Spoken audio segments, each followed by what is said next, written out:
Each week on Instagram and Facebook, I put out a question of the week to try and really get a temperature for what people are feeling and going through. One week, I said, what's the number one thing that has made it hardest for you to move on from a past relationship? 2,500 comments came in. Of the top 10 most liked comments, here were a few, and you'll notice the theme. Holding on to hope.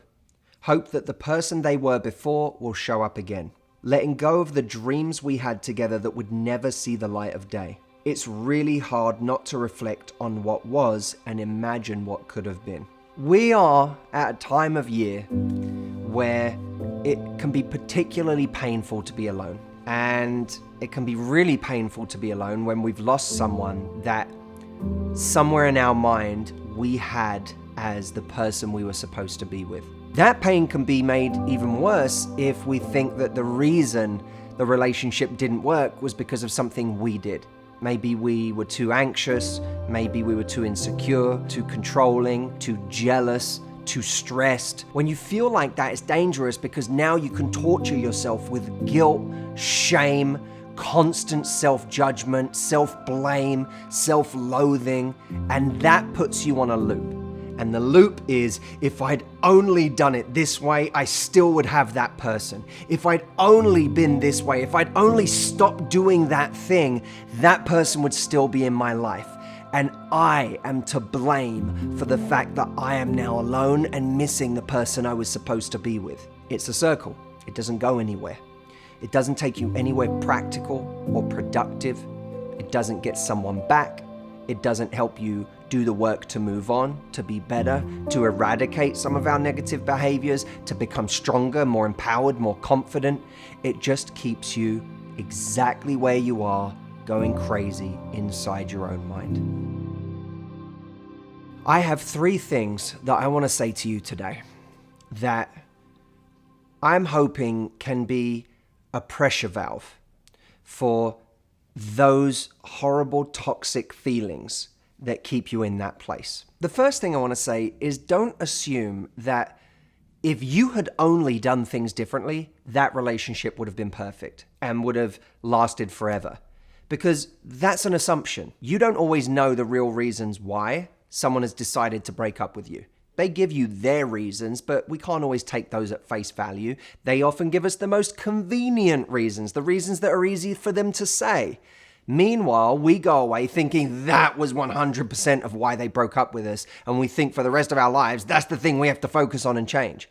But they don't give us the whole picture. So very often, we're basing all of our assumptions around a convenient truth for them. We also have to remember that if we had been better in the relationship, if we had been stronger, that would have changed the dynamic of the relationship. And sometimes when you get stronger, when you get more confident, when you bring more to the relationship, it reveals more weaknesses in the other person. Maybe they become intimidated. Maybe they become afraid of your personal power. Maybe you start demanding more because you feel more confident and you feel entitled to more in the relationship. And that exposes how little they're really willing to give. So we have to be very careful in thinking that had I been different, everything would have been wonderful. That's not necessarily true. Number 2, what if that relationship needed to go wrong for you to fulfill your full potential? Because we do not change when we're comfortable. We change when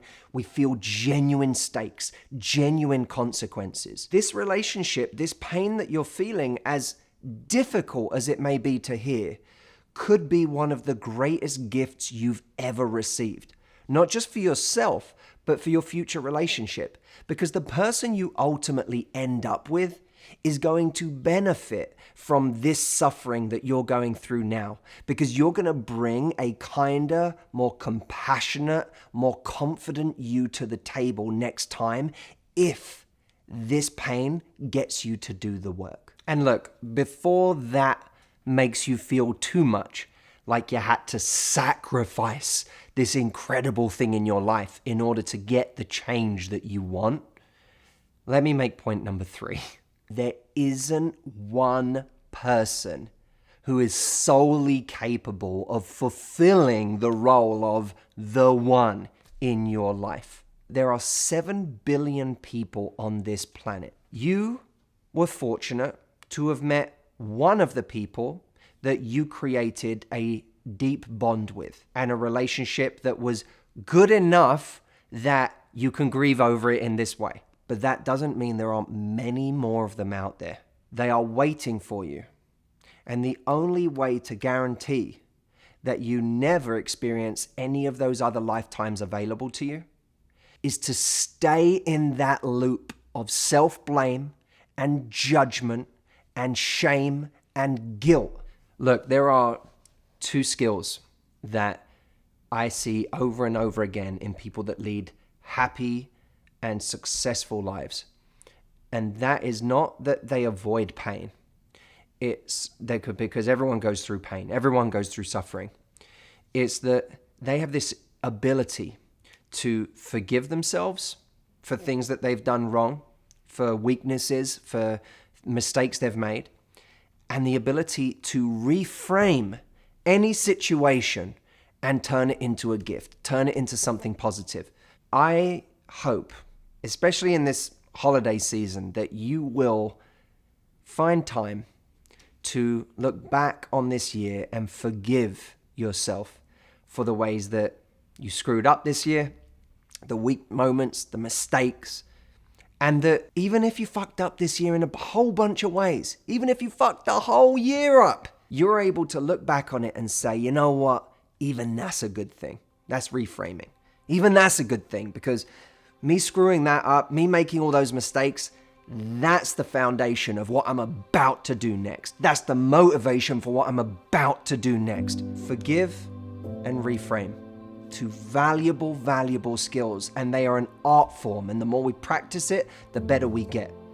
So I hope you're having a tremendous time over the holidays. And by the way, if you want to learn these 2 things with me, come join me on my retreat. I specialize in doing these things with people, and I take them through a transformative process where I show them how to do this. And once they do it, it's like the weight of the world is lifted off their shoulders, because we carry this stuff through our lives and we don't need to. Click the link and check it out for yourself.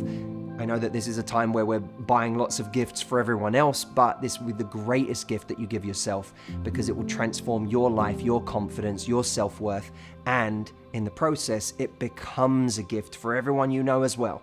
Because when you transform yourself, you have more to give, more to love, more kindness, more empathy, more generosity, and more power for everyone else in your life. So check it out, click the link, and have an incredible time over the holidays.